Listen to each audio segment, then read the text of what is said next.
Boa tarde ou boa noite, dependendo do horário que você esteja assistindo. É, mas é um privilégio estar de volta. Hoje estamos encerrando a primeira parte do livro sobre as oito visões do Zacarias, do profeta Zacarias, né? Com um trecho que acaba, de certa forma, fazendo uma transição para a parte mais, digamos, profética, clássica do nosso livro, né?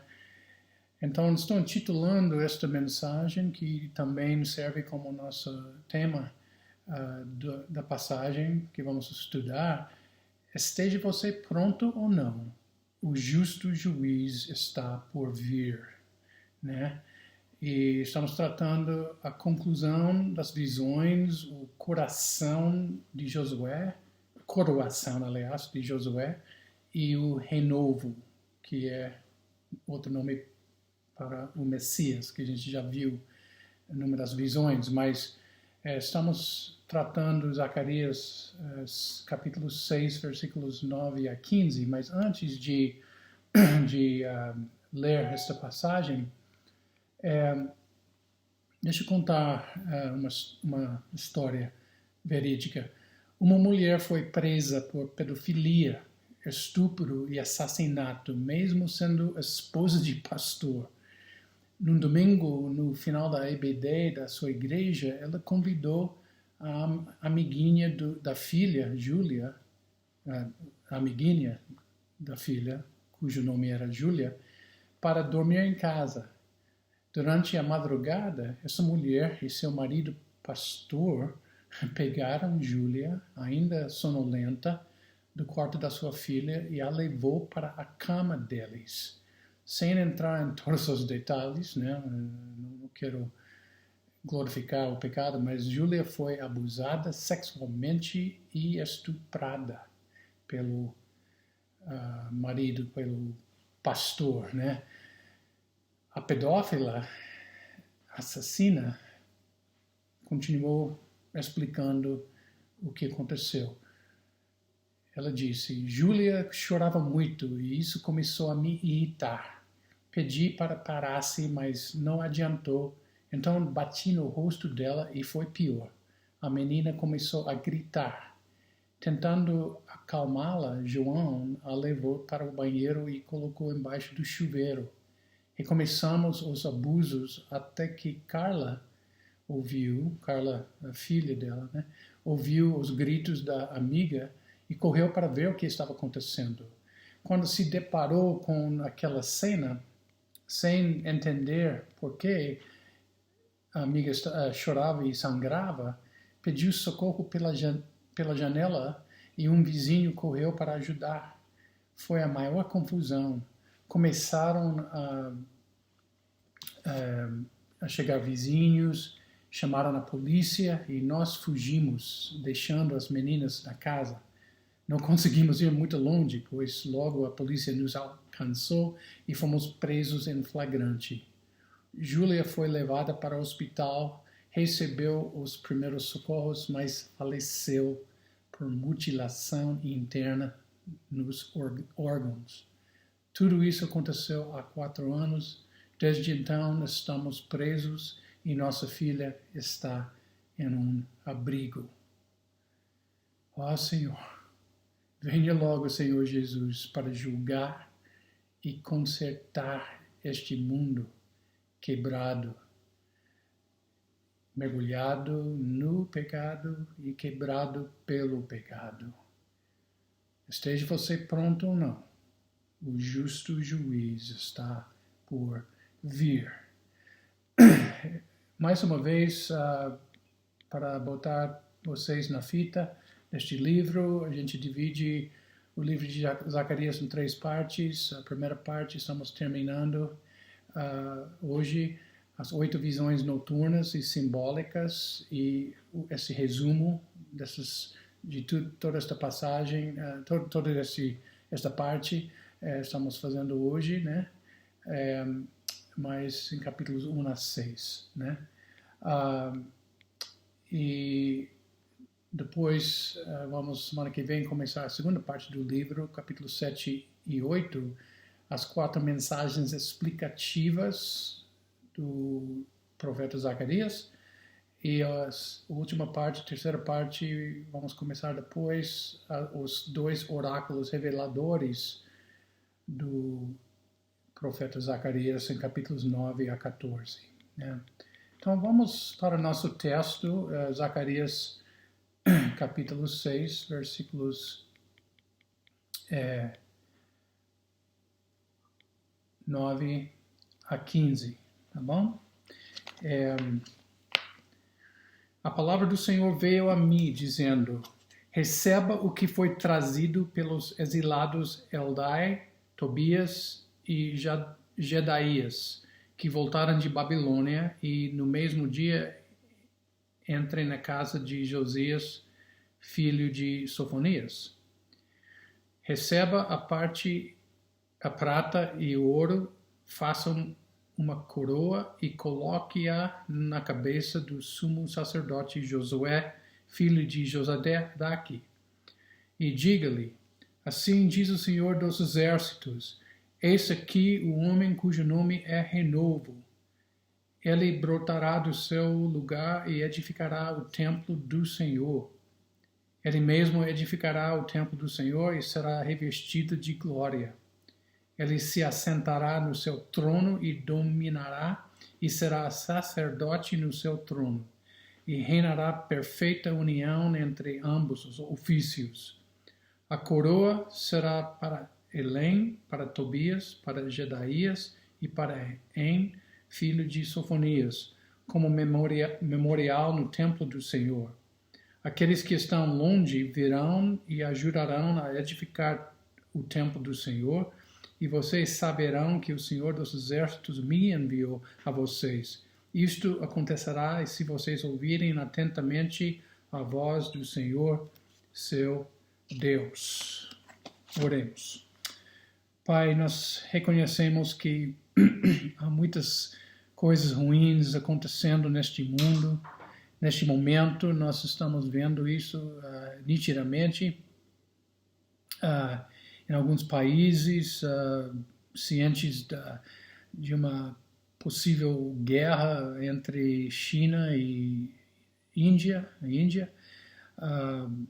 muito tumulto nas ruas, protestos pró e anti-democráticos, supostamente, e todas as injustiças, os crimes, os assassinatos e tudo mais que está acontecendo, Pai. Então, nós reconhecemos que essa passagem que vamos estudar agora é como uma palavra de esperança, uma promessa de dias melhores. Então, Pai, nós realmente queremos pedir que o Senhor abrisse as nossas mentes para receber a Tua mensagem através da Tua santa palavra. Esse é o nosso pedido, em nome de Jesus. Amém. Bom, nesta passagem que a gente acabou de ler, Zacarias coroa o sumo sacerdote Josué, que representa o Messias. E a gente vai ver em mais detalhe porque eu falo isso, né? A cena prefigura, em menor escala, é claro, a coroação futura do Messias, o renovo, que vai unir os 2 ofícios de sacerdote e rei, especificamente mencionado em versículo 13, né? E esse trecho complementa o que já vimos especialmente na 4ª visão, capítulo 3, sobre o sumo sacerdote Josué e a vinda do renovo, ou aliás, do Messias. Então, deixa eu beber uma. Então, em versículo 9, né, começa com uma coisa aparentemente óbvia, né? A palavra do Senhor veio a mim, né? Zacarias falando, Zacarias escrevendo, né? A palavra do Senhor veio a mim dizendo. Então, esta frase, na realidade, sinaliza o fim das visões que já estudamos, por indicar uma revelação profética direta, né?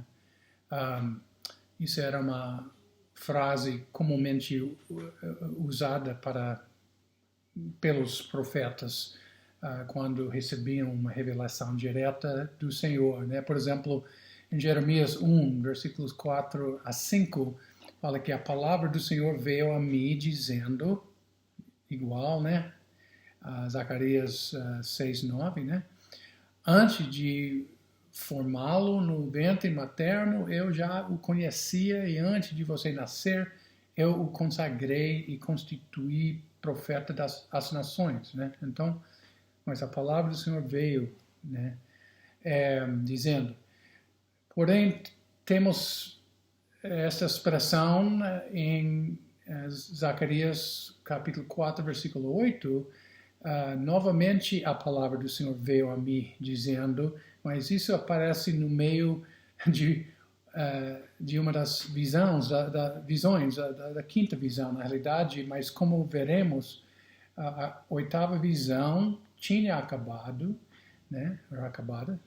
E não há mais visões relatadas, relacionadas ou tratadas, digamos melhor, no livro do profeta Zacarias, no resto do livro, né? Então, versículo 9 está fazendo uma transição entre as visões para uma nova parte, novo aspecto desse livro profético, uma revelação profética direta, tá bom?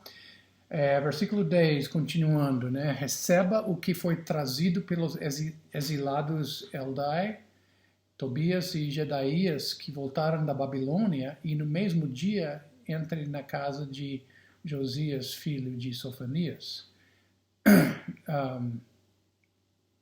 E versículo 11, receba a prata e o ouro, faça uma coroa e coloque-a na cabeça do sumo sacerdote Josué, filho de Josadaque, né? Então, aparentemente, chegaram alguns exilados judeus, exilados de Babilônia, esses primeiros três nomes mencionados, Eldai, Tobias e Jedaías, que foram hospedados na casa desse Josias, e por isso o profeta é enviado a entrar, né, entre nesta casa, na casa desse Josias, filho de Sofonias, né? E esses exilados trouxeram uma oferta de prata e ouro, provavelmente, né, para ajudar, desculpa, na reconstrução do templo, né? Isso era a oferta deles, né?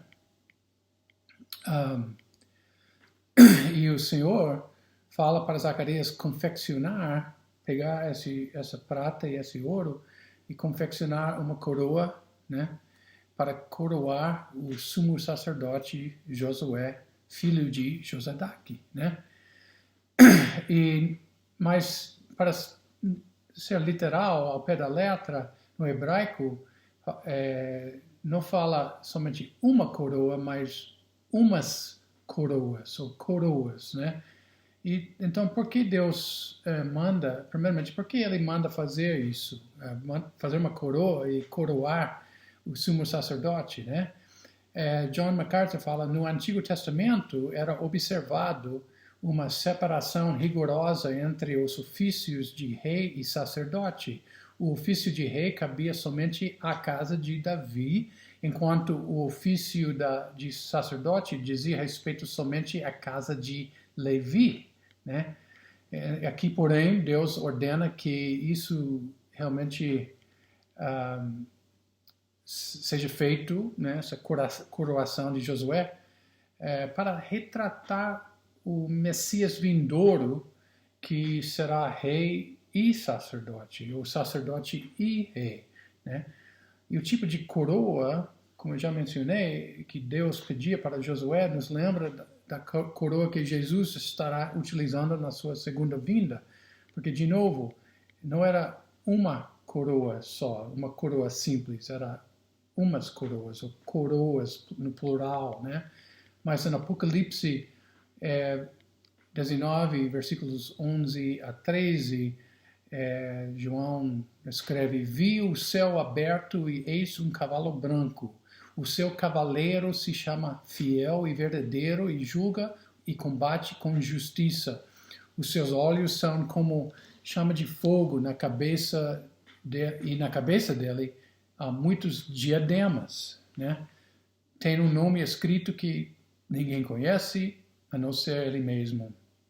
Está vestido com um manto encharcado de sangue e o seu nome é Verbo de Deus. Claramente, isso se refere a Jesus na sua segunda vinda, né?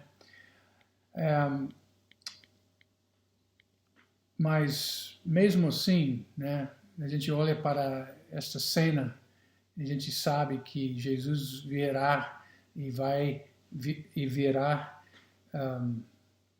guerreando, né, julgando. E graças a Deus ele vai fazer isso, porque tem muitas coisas injustas acontecendo neste mundo. Por exemplo, preso estupra e mata garota após ser solto em razão de pandemia. Isso é uma coisa bem recente, em abril, se não me engano, deste ano. Uma jovem de 18 anos, Jennifer Hugo Modesto, foi estuprada e assassinada por um preso menos de 24 horas após ele deixar a prisão, segundo a polícia, liberado por conta da pandemia de Covid-19. Jennifer desapareceu em Poços de Caldas, onde morava no dia 4 de abril, e de acordo com a polícia, ela percorreu, a pé, um trecho ermo entre o terminal de ônibus e a casa dela, sendo abordada no caminho por Éder Abraão, Filadélfia, que havia sido solto no dia 3. Segundo a polícia, ele só foi preso dias depois após tentar cometer outro estupro. Ele confessou ter assassinado a garota e indicou onde estava o corpo. Éder Abraão é condenado por estupro e cumpria pena em presídio a 80 quilômetros de Poços de Caldas e foi liberado por ter hipertensão, o que o coloca em grupo de risco da Covid-19. O avanço do novo coronavírus dentro dos presídios brasileiros permitiu a mais de 30 mil condenados cumprir pena em casa durante a pandemia. A recomendação do Conselho Nacional de Justiça é para liberar apenas quem está em grupos de risco e não cometeu crimes graves, né? E esse sujeito foi preso por quê? Por causa de estupro, né? Isso não é um crime grave? Venha logo, Senhor Jesus, para julgar e consertar este mundo mergulhado nu e quebrado pelo pecado. Continuando em Apocalipse 19, né, como aplicação deste trecho, né, Jesus vai conquistar a besta e o falso profeta, os jogando no lago de fogo, e também todos os exércitos das nações, ele vai conquistar, os matando com a espada que saía da sua boca, né?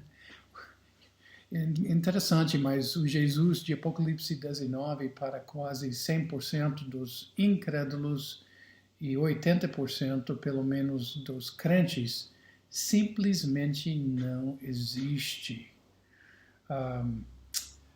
A Igreja Católica Apostólica Romana, por exemplo, enfatiza ou um Jesus nenê no colo da sua mãe, ou um Jesus crucificado, morto, vencido, ou ainda pendurado numa cruz, ou numa caixão de vidro no fundo da igreja, né? As pessoas sem religião tiram sua visão de Jesus de filmes que mostram um Jesus manso, amoroso, perdoador e até amigável, porque muitas vezes esses filmes são baseados num ou mais dos evangelhos, né? Jesus da primeira vinda, né?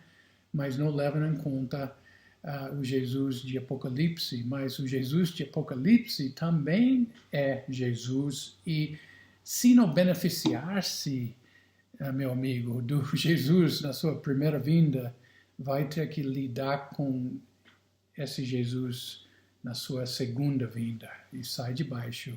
Esse Jesus não vai ser manso, amoroso, perdoador e amigável, não, tá?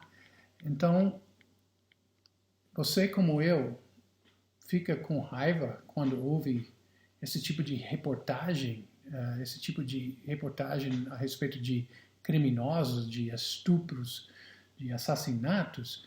Como alguém pode escolher aleatoriamente uma moça para abordar, estuprar e matar? Como as autoridades poderiam soltar um estuprador quando o Conselho Nacional de Justiça orientava a liberação apenas de quem está em grupos de risco e não cometeu crimes graves? Agora, é claro que tais reportagens mexem com a gente, especialmente com aqueles que têm um novo coração de Ezequiel 36, versículo 26, né? Que vem equipado com novo coração, né? Com novos desejos, prioridades e valores, né? Mas mexe também com todo ser humano por ter sido criado segundo a imagem e a semelhança de Deus, né? Gênesis 1, 26 e 27 falam isso, né? Todo mundo tem a imagem de Deus, né? Então, por isso, a injustiça mexe com a gente, independentemente de ser crente ou não. Mas, como cristãos, podemos olhar para essas injustiças e zelar pela volta do Rei dos Reis, do Senhor dos Senhores, né? Então, vamos continuar fazendo isso, mas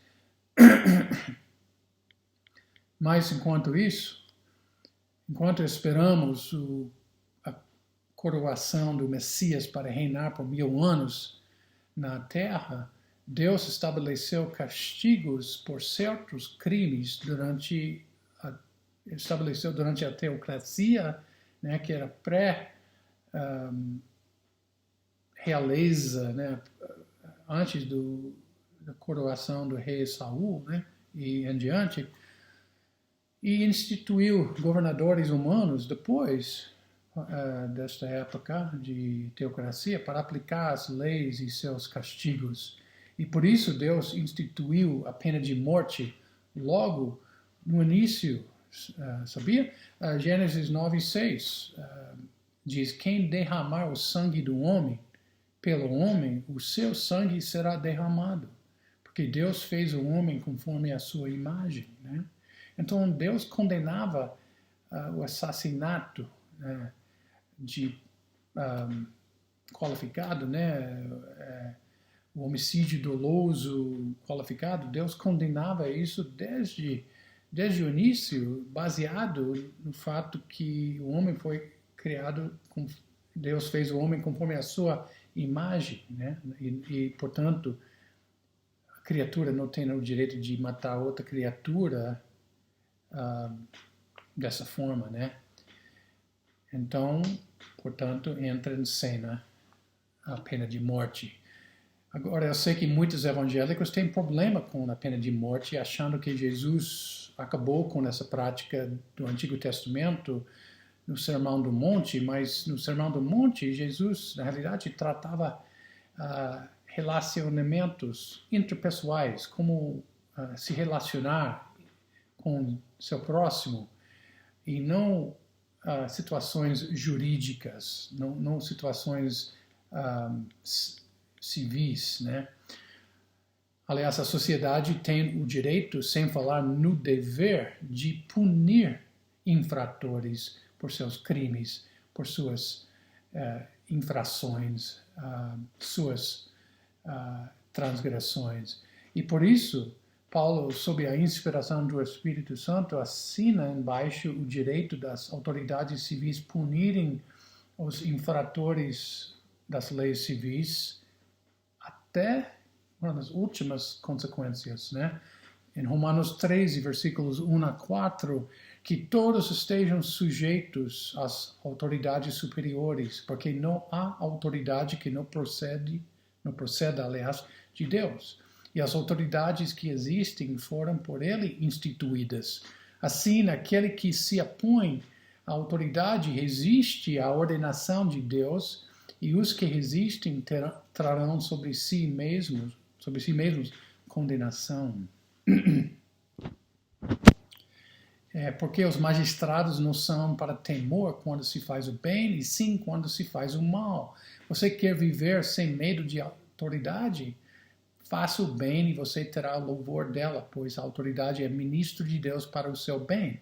Mas se você fizer o mal, então tenha medo, porque não é sem motivo que a autoridade traz a espada, pois é ministro de Deus, vingador, para castigar quem pratica o mal. E eu sempre pergunto, a gente usa a espada para quê? Né? É para acariciar a pessoa? Não, é para ferir, matar. Né? Então, há duas aplicações relevantes aqui no primeiro ponto. Né? Diante das injustiças, zelemos pela volta de Jesus, o justo juiz. 2 Timóteo 4,8 fala, desde agora a coroa da justiça me está guardada, a qual o Senhor, justo juiz, me dará naquele dia, e não somente a mim, mas também a todos os que amarem a sua vinda. Né? Então, zelemos pela volta de Jesus, esse justo juiz, para consertar tudo, né? Segunda ponto, durante a nossa espera, né, que tem até agora durado quase 2000 anos, né, apoiemos as autoridades governamentais no seu papel de cobrar as transgressões das leis, especialmente as que são de acordo com a palavra, né? Inclusive a aplicação da pena de morte por homicídio doloso qualificado. É bíblico, gente. Tanto no Antigo Testamento, a gente viu Gênesis 9:6, quanto no Novo Testamento. Em Romanos 13, a autoridade traz a espada, pois é ministro de Deus, vingador para castigar quem pratica o mal. Esteja você pronto ou não, o justo juiz está por vir. Segundo ponto que estamos tratando agora é a mensagem profética, né? Da passagem que tratam versículos 12 e 13. Eu esqueci falar, deixa eu voltar para cima no meu esboço aqui, que o primeiro ponto realmente trata da coroação de Josué, né? E a mensagem relacionada a isso em versículos 9 a 11, né? Primeiro ponto. E o segundo ponto, de novo, trata versículos 12 e 13, a mensagem profética, né? Mas antes de entrar nesse ponto, né? Há 7 fatos sobre o renovo, que é o título, digamos, milenar, escatológico do Messias, né? 7 fatos sobre o Messias que nós vamos estar vendo em versículos 12 a 15, né? 4 aparecem nessa segunda parte da passagem, versículos 12 e 13, e 3 na última parte, versículos 14 e 15, né? Mas versículo 12, para continuar com nosso texto, né? E diga-lhe, assim diz o Senhor dos Exércitos, eis aqui o homem cujo nome é Renovo.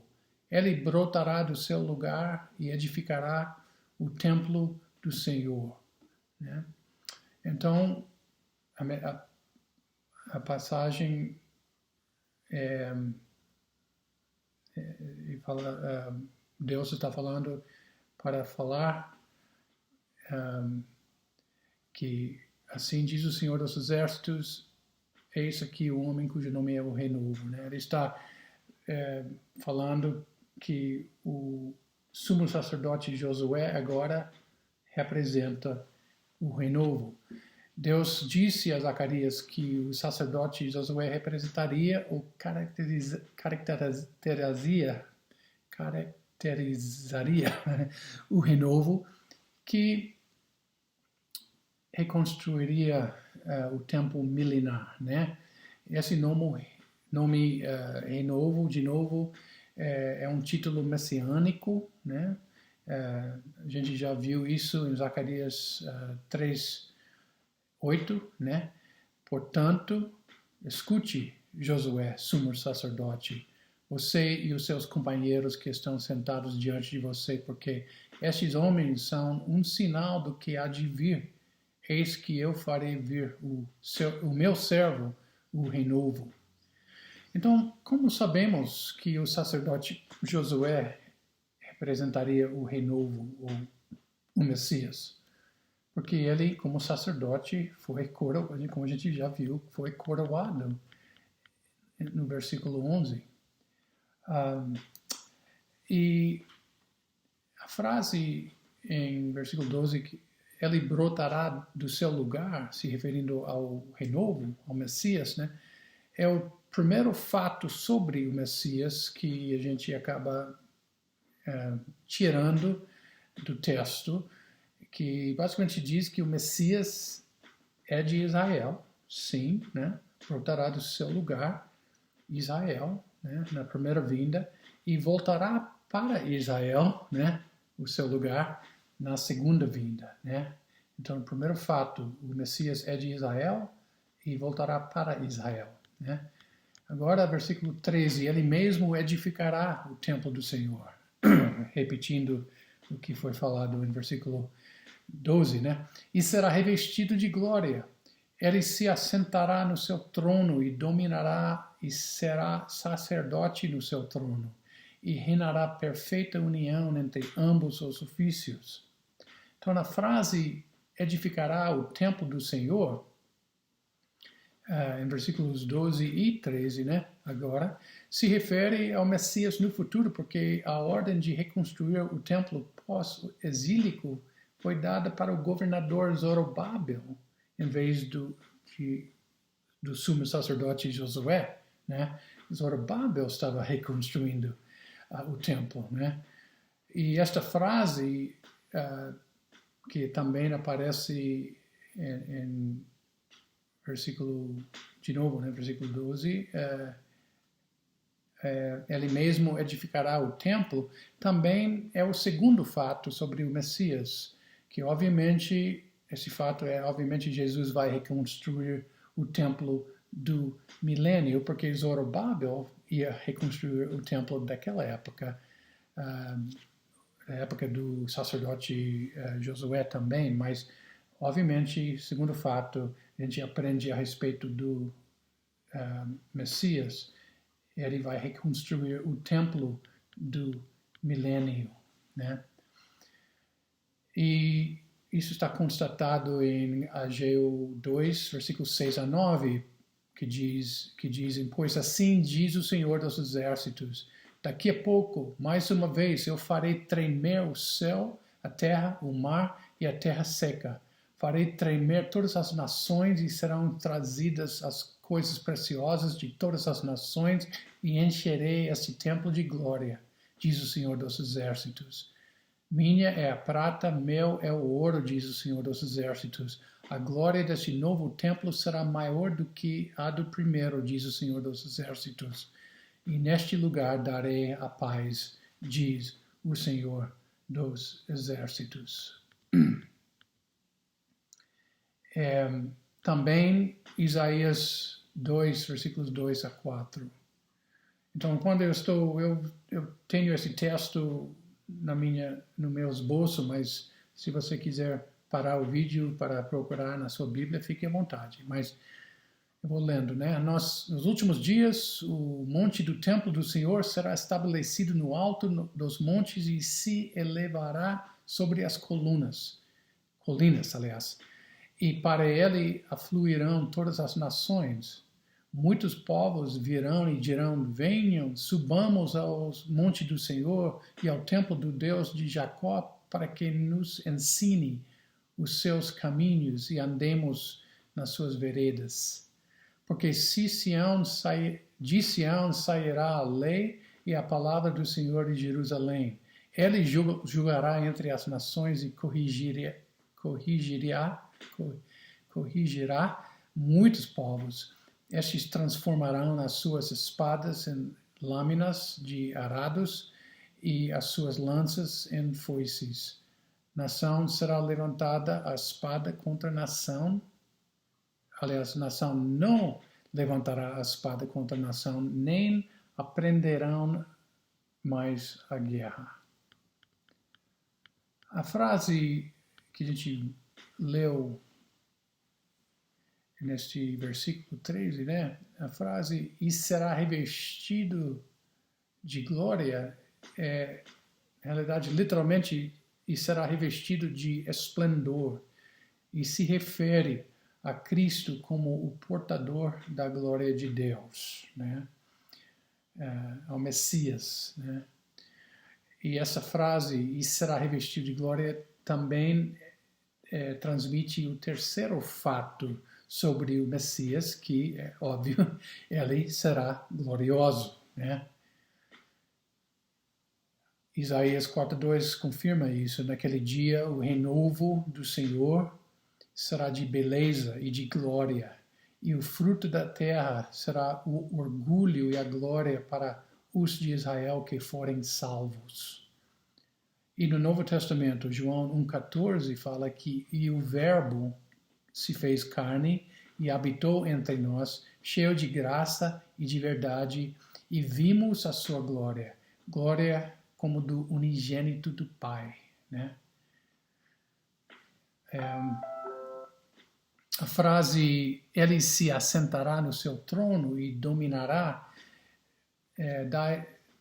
comunica o papel futuro do Messias como rei, né? Acho que ninguém tem dúvida sobre isso, né? Isaías 9, 6 e 7, porque um menino nos nasceu, um filho se nos deu, o governo está sobre os seus ombros e o seu nome será maravilhoso, conselheiro, Deus forte, Pai da eternidade, príncipe da paz. Ele estenderá o seu governo e haverá paz sem fim sobre o trono de Davi e sobre o seu reino, para o estabelecer e para o firmar com juízo e com justiça desde agora e para sempre. O zelo do Senhor dos Exércitos fará isto. Então, a próxima frase neste versículo, será sacerdote no seu trono, transmite o quarto fato sobre o Messias, que ele será ambos sacerdote e rei, que é um papel, ofício único do Messias. E, finalmente, a frase reinará perfeita união entre ambos os ofícios, literalmente quer dizer o conselho de paz estará entre ambos. Literalmente, uma tradução ao pé da letra. Aliás, a tradução talvez inclua na sua versão os ofícios, como na minha, porque eles são subentendidos pelo uso de entre ambos. Aliás, haverá uma harmonia entre o ofício de rei e de sacerdote no renovo no Messias. Haverá essa harmonia entre esses dois ofícios. E, aliás, também Jesus será o perfeito sacerdote e rei no futuro, durante o milênio, né? Exercendo as funções de sumo sacerdote e rei sobre a terra.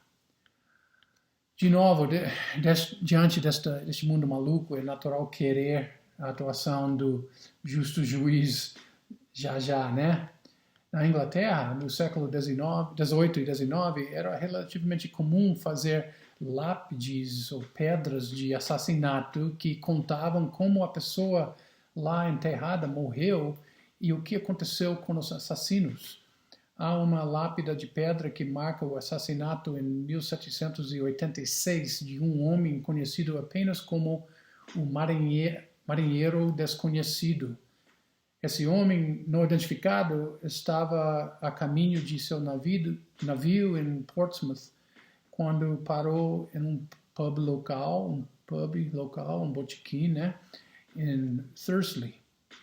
Lá ele se juntou a 3 marinheiros e pagou o que beberam e comeram antes de deixar o estabelecimento com eles. Segundo a história, o marinheiro foi recompensado por sua generosidade da seguinte maneira: eles quase arrancaram a cabeça de seu corpo, o despiram completamente e o jogaram em um vale. A história relata que os 3, no entanto, não chegaram muito longe. O corpo do marinheiro foi encontrado logo depois, e James Marshall, Michael Casey e Edward Lonergan foram perseguidos e capturados após tentarem vender as roupas do homem morto em um pub. Eles foram enforcados ao mesmo tempo perto da cena do crime e falando em justiça imediata, né? E o desconhecido foi enterrado em Thursley com uma lápide simples paga pela população. Mas o dono de uma usina local, James Stilwell, deu um passo adiante. Ele colocou uma pedra no Devil's Punch Bowl com este aviso sombrio para as futuras gerações: erguido em abominação de um assassinato bárbaro cometido aqui contra um marinheiro desconhecido em 24 de setembro de 1786 por Edward Lonergan,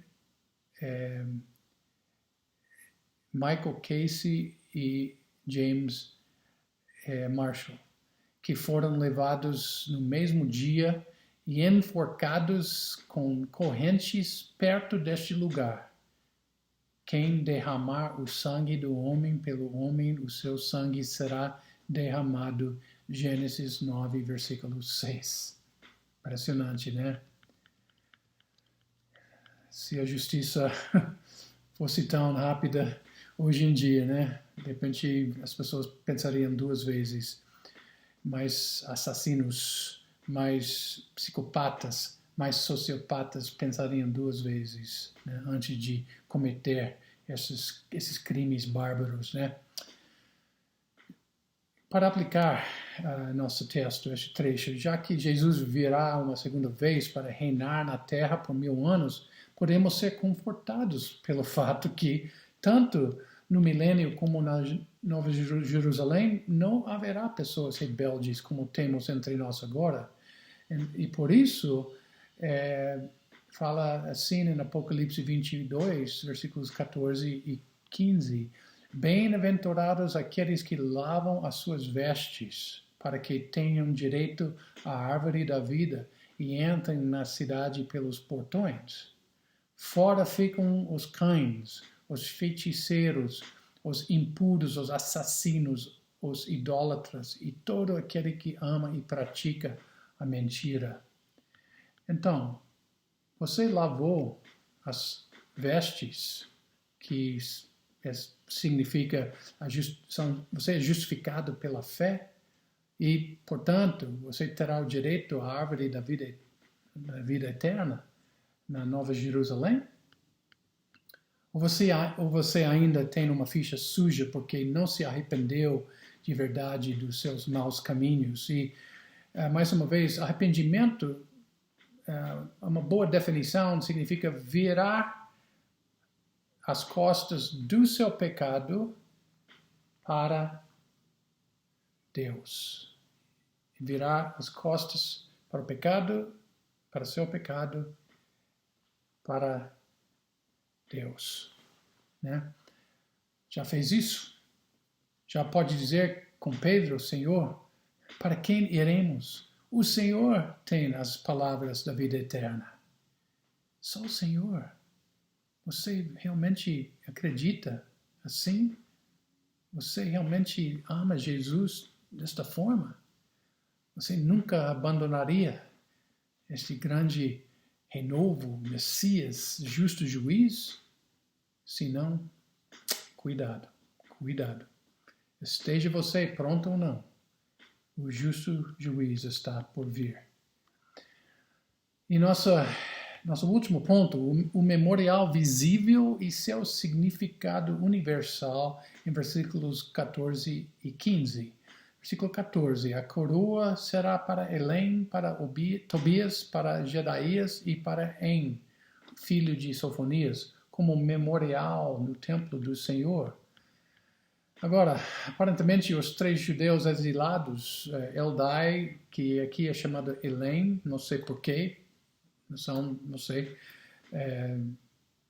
nomes como um apelido do outro, não sei, Tobias e Jedaías, mas é claro que ele está se referindo aos mesmos 3, né, de antes, né. E o Josias, que aqui é chamado En, que realmente é um apelido que significa gracioso e provavelmente ele recebeu esse apelido porque ele hospedou os 3 exilados na sua casa, né? Recebeu eles lá. E receberam, aparentemente, né, eles iam receber as coroas feitas com a prata e o ouro que trouxeram da Babilônia, né? E a frase como memorial no templo do Senhor significa que é subentendido que eles receberam essas coroas depois da coroação e que eles as deixariam no templo quando sua reconstrução fosse terminada, portanto, sua devolução era temporária, né? Só era até o templo fosse terminada, né? E também esse memorial vai ser muito mais do que um lembrete da participação desses exilados, como outros, na reconstrução do templo daquela época, vai simbolizar a vinda do Messias, que é a esperança de Israel para construir o novo templo milenar. Agora, versículo 15. Aqueles que estão longe virão e ajudarão a edificar o templo do Senhor.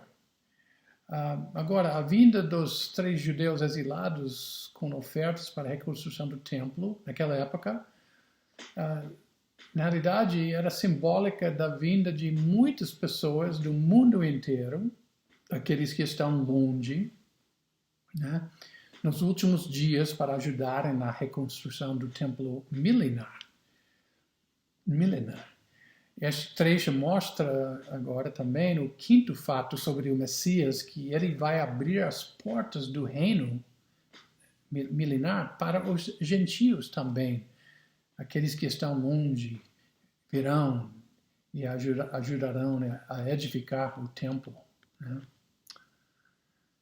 E a segunda parte de versículo 15. E vocês saberão que o Senhor dos Exércitos me enviou a vocês. Isto acontecerá se vocês ouvirem atentamente a voz do Senhor, seu Deus. Né?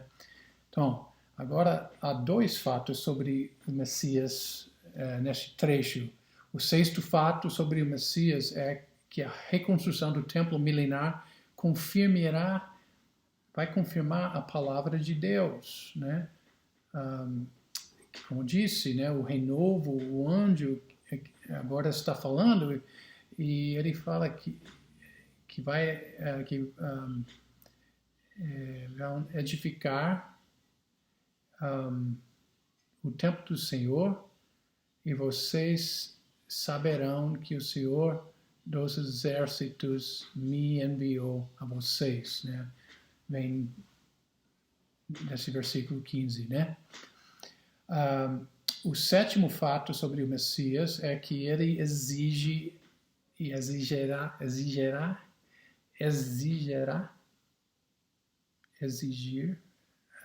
isso, obediência. Isto acontecerá se vocês ouvirem atentamente a voz do Senhor seu Deus. Aliás, o Messias só virá para estabelecer o seu reino depois de Israel ouvir e crer, né? A vinda do Messias precisa seguir a fé dos judeus, do seu povo, e a purificação, consequentemente, a justificação deles, né? O justo viverá pela fé, né? A justificação pela fé. Romanos 1:17, né? Porém, apesar de ter a lei de Deus gravada nos seus corações e nas suas consciências, a maioria dos judeus e gentios escolhe viver sua vida hoje em dia do seu jeito, né? A OMS estima que entre 4 e 50 bilhões de crianças pré-nascidas, eu gosto dessa expressão, eu não gosto do termo feto, né? Crianças pré-nascidas são abortadas ao redor do mundo todo ano. Isso quer dizer que entre 110 a 137 mil crianças pré-nascidas estão sendo sacrificadas, assassinadas todo dia. Agora, na média, 150 mil pessoas já nascidas, como eu, como você, morrem por dia ao redor do mundo.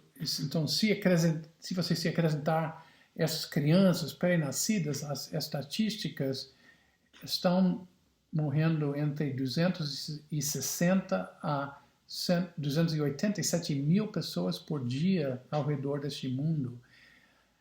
E quase a metade é literalmente assassinada antes de tomar seu primeiro respiro, né? Que injustiça! Imagine que você esteja num ambiente agradável, confortável, no ventre da sua mãe, e de repente algum instrumento estranho aperta sua pé e começa a puxar. De repente você experimenta algo inédito, uma dor indescritível, enquanto a sua perna direita está arrancada do seu corpo. Você tenta gritar, mas nenhum som sai da sua garganta, da sua boca. Logo depois você sente o instrumento puxando o seu braço direito. Depois sua perna esquerda e seu braço esquerdo. Você tenta desesperadamente se afastar do instrumento, mas ele consegue pegar sua cabeça e acabou. Que injustiça, gente. Que tristeza.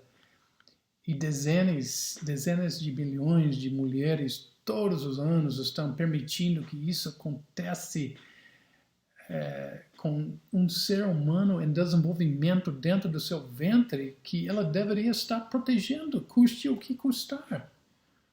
Essa injustiça, em muitos dos casos, é perfeitamente legal, dependendo do governo do país onde a assassina reside. Nos outros países, essas assassinas dão um jeito para se livrar desse tecido inconveniente. Tecido nada, gente. É um ser humano com cérebro, com coração batendo. Que raiva isso nos dá, né? Venha logo, Senhor Jesus, para julgar e consertar esse mundo mergulhado no pecado e quebrado pelo pecado. Vamos aplicar esse trecho. Enquanto esperamos a chegada do renovo, do Messias, do nosso sacerdote rei, como deveríamos nos posicionar como cristãos diante de uma injustiça, de uma barbaridade como o aborto, por exemplo. Provérbios 24:11 nos dá uma dica. liberte os que estão sendo levados para a morte e salve os que cambaleiam ao ser levados para a matança.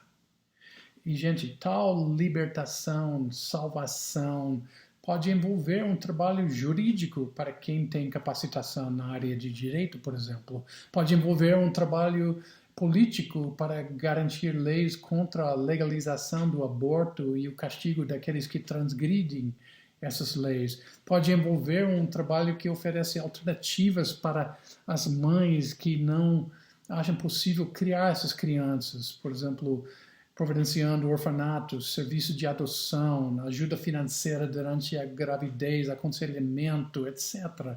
Né?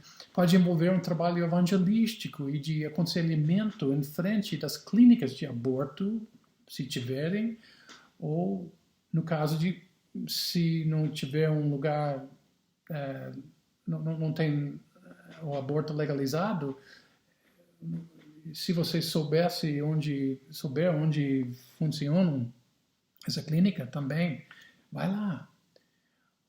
Pesquisa e vai lá. O aborto é um crime hediondo, mas há outros. Que tal buscar a vontade de Deus a respeito do que você poderia fazer como cristão para libertar, salvar vidas e, claro, almas. Mas no final, não esqueça, esteja você pronto ou não, o justo juiz está por vir. Eu quero ler, para terminar, a história de um crime horrível. A porta de um dos cômodos na casa do comerciante Jorge Mora, de 52 anos, na pequena Castelo do Piauí, a 180 quilômetros de Teresina, não é aberta há 2 semanas. Mora e a sua mulher não conseguem entrar no local desde que a filha, Daniele Rodrigues Feitosa, de 17 anos, desapareceu na tarde de 27 de maio. Isso foi em 2015, tá? Depois de subir com 3 amigas, o Morro do Garrote para tirar fotos que seriam publicadas em redes sociais. No caminho, as estudantes foram rendidas por 4 adolescentes que, naquela tarde, usavam drogas na companhia de um traficante de 39 anos, fugitivo de São Paulo. O desfecho desse encontro foram 2 horas de terror. As meninas foram despidas à faca, amordaçadas com as próprias roupas íntimas, amarradas a um cajueiro, torturadas e obrigadas a manter relações sexuais com os 5 menores. Depois disso, foram atiradas de um penhasco. A queda no terreno de pedregulhos pontiagudos provocou ferimentos severos. Elas ainda ficaram cravejadas de espinhos pelo corpo. Como sobreviveram, 2 menores desceram o morro e tentaram liquidá-las a pedradas. Daniele morreu no último domingo e uma das vítimas permanece internada em estado grave. A atrocidade foi cometida no momento em que o Congresso Nacional parece ter decidido fazer avançar mudanças na maioridade penal no Brasil. Quem conheceu as 4 meninas da minúscula cidade de Piauí, estado recordista em indicadores negativos no país, só quer resposta para uma pergunta. Menores que cometem crimes brutais como esse vão ficar impunes? Vão ficar impunes?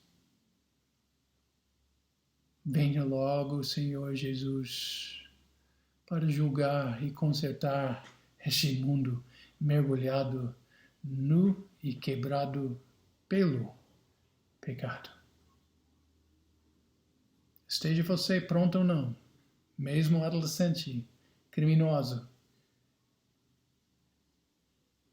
marginal, esteja você pronto ou não, o justo juiz está por vir. Vamos orar. Pai, nós te agradecemos por tua palavra e nós te agradecemos por esta esperança que o renovo, o Messias, Jesus Cristo virá de novo e vai ajeitar, vai corrigir tudo neste mundo pecaminoso. Então, muito obrigado, Deus, por esta confiança que nós temos, que nós tiramos desta passagem hoje. E nos oriente, Pai, como cristãos, a respeito do que nós precisamos fazer para, enquanto nós estamos esperando esta justiça chegar, que tipo de papel nós podemos ter diante das injustiças deste mundo atual. E eu peço que o Senhor faça isso em cada ouvinte nesta tarde, nesta noite, em nome de Jesus. Amém. Que a graça do Senhor Jesus Cristo, meu irmão, e o amor de Deus e a comunhão do Espírito Santo estejam com todos vocês, com você e com todos. Esteja pronto ou não. Esteja você pronto ou não, meu amigo. O justo juiz está por vir. E se você não estiver em Cristo, sai de baixo. Pense nisso. Boa tarde. Boa noite.